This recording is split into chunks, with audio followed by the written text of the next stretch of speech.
Welcome to Prep Pass. Here are 25 real life and health insurance license practice questions with answers for 2026. Read each question, then try to answer before the 5-second timer runs out. For the full free practice test, just search preppass.org. Let's begin. Question 1. Under the California Insurance Code, insurance is best described as which of the following?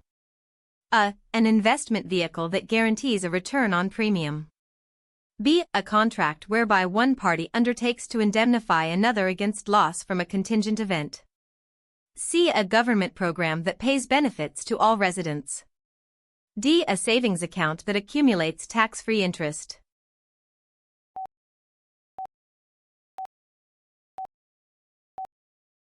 The correct answer is B. Cal. INS Code Section 22 defines insurance as a contract whereby one undertakes to indemnify another or pay a specified amount upon determinable contingencies.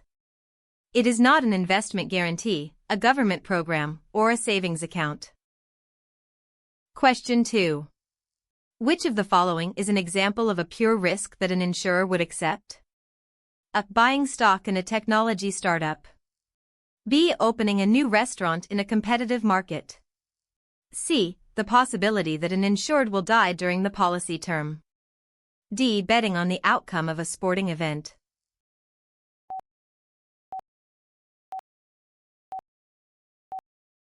The correct answer is C.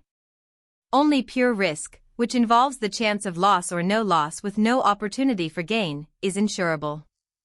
Investments, business ventures, and gambling are speculative risks because they include a chance of gain and are not insurable. Question 3. Which mathematical principle allows insurers to predict losses accurately enough to set fair premiums? A. Law of diminishing returns. B. Principle of indemnity. C. Doctrine of adhesion. D. Law of large numbers.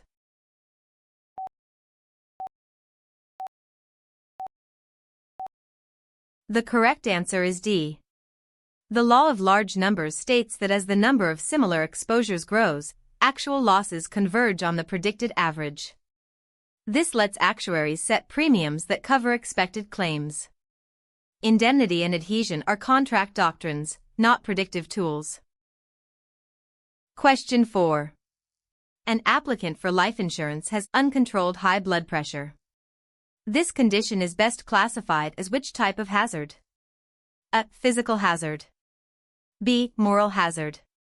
C. Immoral hazard. D. Illegal hazard.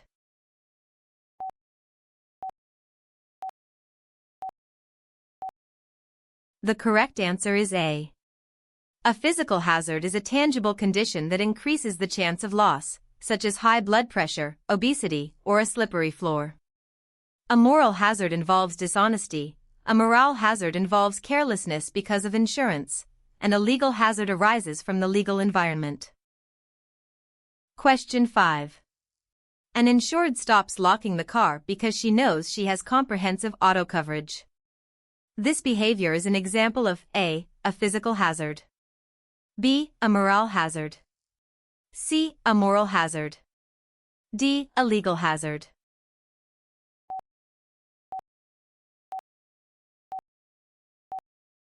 The correct answer is B. A moral, attitudinal, hazard is the carelessness or indifference that arises because a person knows they are insured. A moral hazard, by contrast, involves intentional dishonesty such as planning to file a false claim. Question 6. Adverse selection is best described as A. The insurer's right to deny renewal of any policy. B. The agent's duty to recommend the lowest priced policy. C. The tendency of higher than average risks to seek insurance more aggressively than average risks. D. A producer accepting commission from two competing insurers.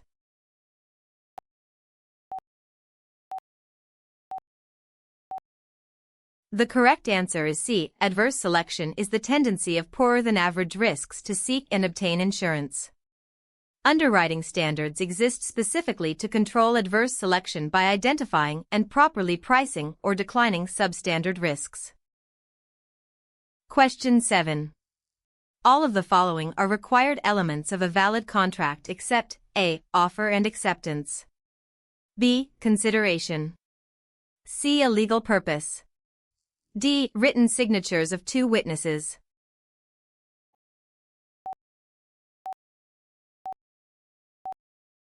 The correct answer is D. California Civil Code Section 1550 requires offer/acceptance, consideration, competent parties, and a lawful object. Witness signatures are not required for an insurance contract to be valid. Question 8. What does the applicant offer as consideration when applying for a life insurance policy?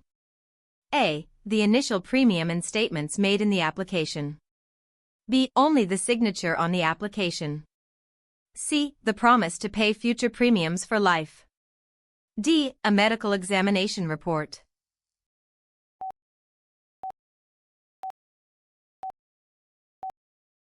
The correct answer is A. The applicant's consideration consists of the initial premium payment and the truthful statements made in the application. The insurer's consideration is its promise to pay benefits according to the policy. Question 9. Which characteristic of an insurance contract means that only the insurer makes a legally enforceable promise? A. Aleatory, B. Unilateral, C. Conditional, D. Bilateral.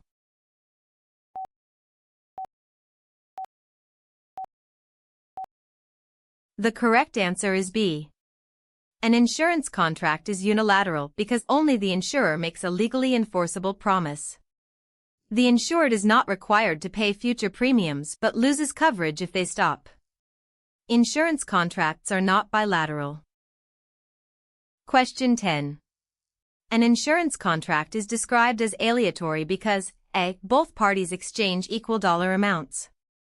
B. Only the insurer makes an enforceable promise. C. The dollar amounts exchanged are unequal and depend on chance. D. It must be in writing to be enforceable.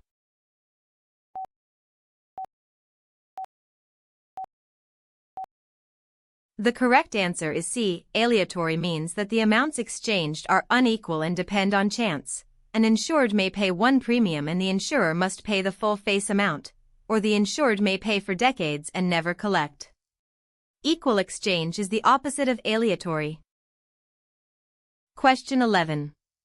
Because an insurance policy is a contract of adhesion, California courts will interpret any ambiguity in the policy, A. Strictly according to industry custom, B. In favor of the agent who delivered the policy, C. In favor of the insurer who drafted the policy, D. In favor of the insured.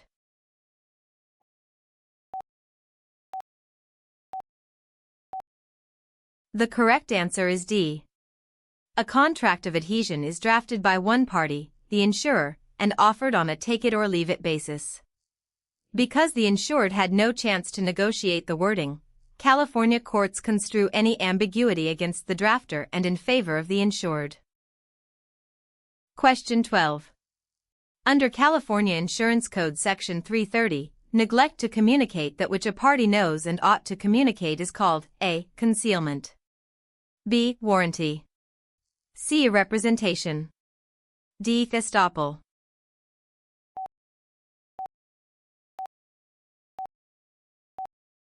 The correct answer is A. Cal Ins Code Section 330 defines concealment as neglect to communicate that which a party knows and ought to communicate.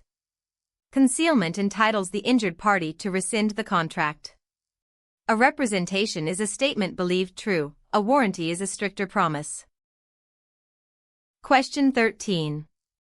Under California law, a fact is considered material if A. The applicant verbally acknowledges it during the interview, B. Its disclosure would influence a prudent insurer in issuing the policy or setting the premium, C. It appears in bold print in the application, D. It involves only the applicant's medical history.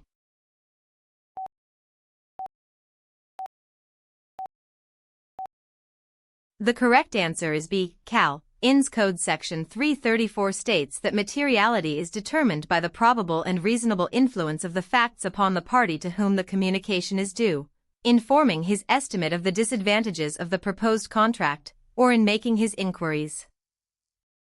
Question 14. On her life insurance application, Maria states she has never used tobacco. She had quit 2 years before applying and believed the answer was correct.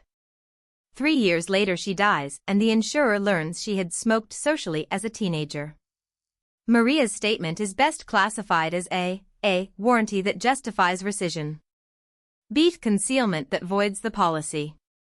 C. A representation that, if immaterial, will not defeat the claim.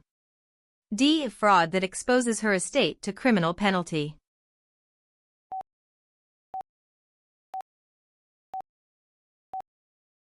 The correct answer is C. A representation is a statement made to the best of one's knowledge. If it is not material to the risk, the insurer may not rescind. Warranties require strict truth, concealment requires intentional withholding, and fraud requires intent to deceive. Question 15. The doctrine that requires both the applicant and the insurer to deal honestly and disclose all material facts is known as A. Caveat emptor. B. Doctrine of substantial performance. C. Parole evidence rule. D. Utmost good faith, uberami fidei.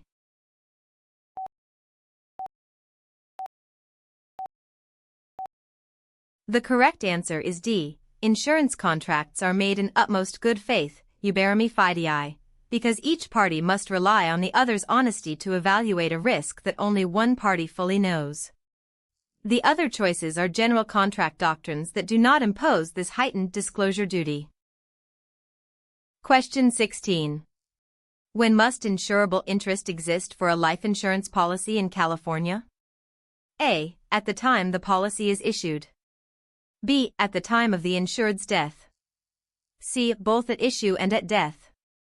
D. Insurable interest is not required for life insurance.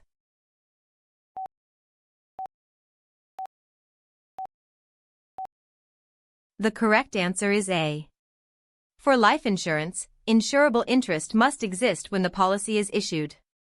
It need not exist at the time of the insured's death. For property insurance, the rule is the opposite. Insurable interest must exist at the time of loss. Question 17. Which of the following persons does not automatically have an insurable interest in another's life? A. A spouse on the other spouse's life. B. A neighbor on the homeowner next door. C. A business partner on a key partner's life. D. A parent on a minor child's life.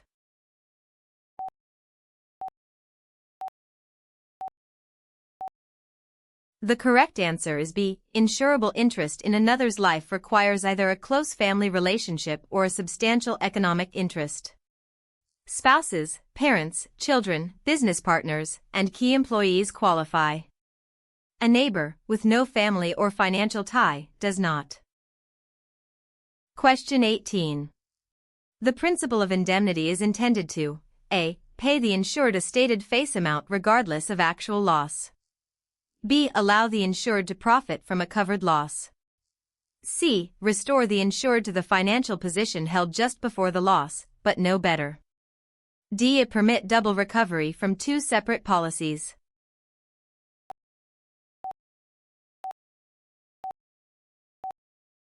The correct answer is C. Indemnity means making the insured whole, no more and no less.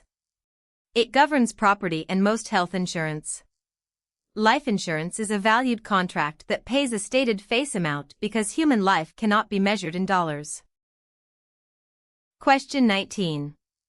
Subrogation is best defined as A. The transfer of the policy to a new owner. B. The right of the insured to take a loan against the policy.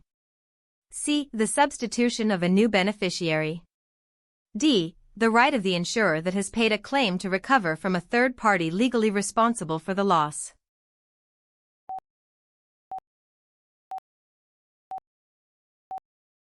The correct answer is D. Subrogation lets an insurer that has paid a claim step into the insured's shoes and recover from any third party legally responsible for the loss.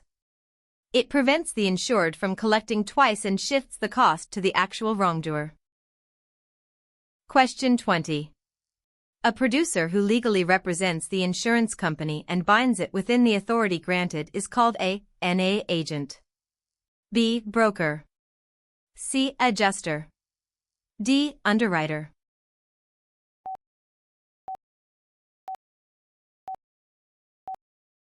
The correct answer is A. An agent represents the insurer and can bind the insurer within the scope of authority granted by appointment. A broker represents the applicant. An adjuster settles claims. An underwriter evaluates applications. Question 21. An insurer that has been issued a certificate of authority by the California Department of Insurance is classified as A. Non-admitted. B. Admitted. C. Surplus lines. D. Captive.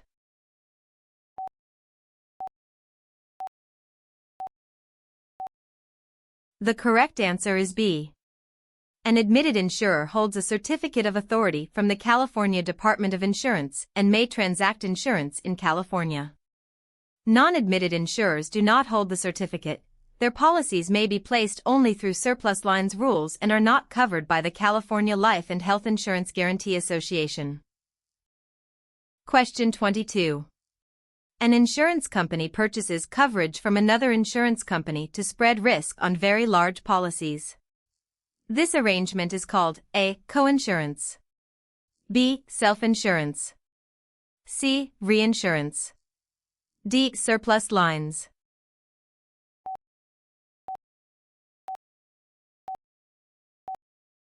The correct answer is C. Reinsurance is insurance bought by an insurer, the ceding company, from another insurer, the reinsurer, to spread very large or volatile risks. Coinsurance is a loss-sharing clause inside a policy. Self-insurance is retaining risk. Surplus lines refers to placement of risk with a non-admitted insurer.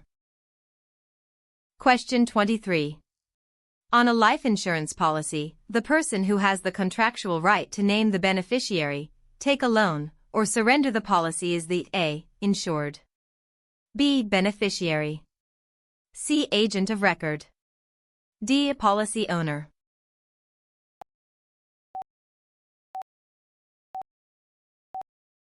The correct answer is D. The policy owner holds all contractual rights, including naming or changing the beneficiary, taking policy loans, and surrendering for cash value. The insured is the life covered. The beneficiary receives proceeds at the insured's death. The agent of record receives renewal commissions but holds no contractual rights. Question 24. An applicant submits a completed application with the initial premium. The insurer issues a policy with a different premium class than requested.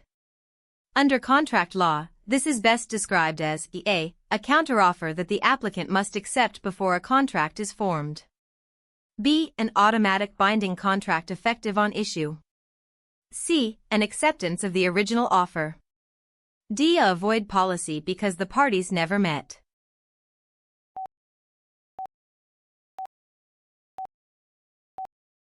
The correct answer is A. When an insurer issues a policy materially different from the one applied for, the issuance is a counteroffer rather than an acceptance. No contract exists until the applicant accepts the counteroffer, typically by paying the modified premium and taking delivery. Question 25. How is a lump sum life insurance death benefit paid to a named individual beneficiary treated for federal income tax purposes? A. Generally excluded from the beneficiary's gross income. B. Taxed as long-term capital gain. C. Taxed as ordinary income to the extent it exceeds premiums paid. D. Is subject to a 10% additional tax if the beneficiary is under 59.5.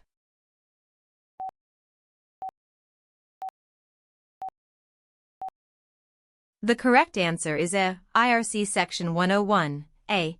Excludes amounts paid by reason of the insured's death from the beneficiary's gross income. Interest credited after the date of death on installment payouts is the only piece that becomes taxable. That's all 25 questions. Want the full insurance practice test with hundreds of questions, completely free? Just search preppass.org. Good luck on your exam.